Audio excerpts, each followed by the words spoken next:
జై శ్రీమన్నారాయణ. శ్రీమతే రామానుజాయ నమః. ఈరోజు మంచి మాట. ఒక ఊరిలో బాగా పేరు ప్రతిష్టలు గల ఒక పండితుడు ఉన్నాడు.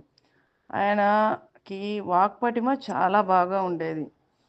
ఎంత బాగుండేదంటే ఆయన ప్రవచనం చెప్తుంటే వేలాది మంది జనం వచ్చి అలా కదలకుండా అలాగే వింటూ ఉండిపోయేవారు, బొమ్మల్లాగా కదలకుండా.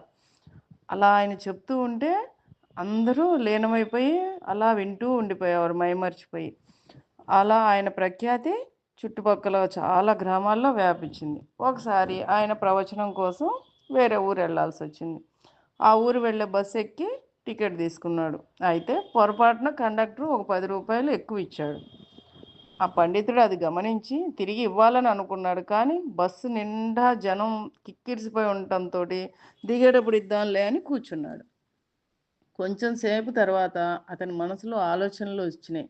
ఆ కండక్టర్ కూడా ఎంతమంది దగ్గర చిల్లర కొట్టేయటం లేదు, ఈ బస్సు కూడా ఒక సంస్థదే కదా, ఎంతమంది తినటం లేదు, నా 10 రూపాయలకే నష్టపోతుందా ఏంటి, ఈ 10 రూపాయలు ఏదైనా దైవ కార్యానికి ఉపయోగిస్తా అనుకుని మౌనంగా కూర్చున్నాడు. అంతలో ఊరొచ్చింది, బస్సు ఆగింది. కానీ ఆయన దిగేటప్పుడు బస్ కండక్టర్ దగ్గరికి రాగానే తన ప్రమేయం ఏమాత్రం లేకుండా అసంకల్పితంగా కండక్టర్కి ఇవ్వవలసిన 10 రూపాయలు ఇచ్చి, మీరు నాకు టికెట్ ఇచ్చేటప్పుడు ఈ 10 రూపాయలు ఎక్కువగా ఇచ్చారు అన్నాడు. అప్పుడు ఆ కండక్టరు, అయ్యా నేను మీ ప్రవచనాలు ఎంతో శ్రద్ధగా వింటాను, మీరు చెప్పడంతోటే సరిపెడతారా లేకపోతే ఆచరిస్తారా అని పరీక్ష చేద్దామని అలా ఎక్కువ ఇచ్చాను అన్నాడంట. అప్పుడు పండితుడికి చిరు చెమటలు వచ్చినాయంట. ఎమ్మటే చిరు చెమటలతో బస్ దిగి 10 రూపాయల కోసం తుచ్చమైన ఆశతో నా విలువలకే తిలోదాకాలు ఇవ్వబోయాను, నా అదృష్టం బాగుంది, నా మనస్సాక్షి సరైన సమయంలో సరైన నిర్ణయం తీసుకొని నా విలువలను కాపాడింది అనుకున్నాడు.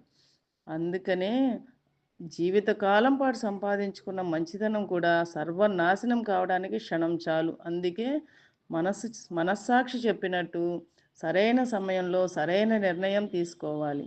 జై శ్రీమన్నారాయణ.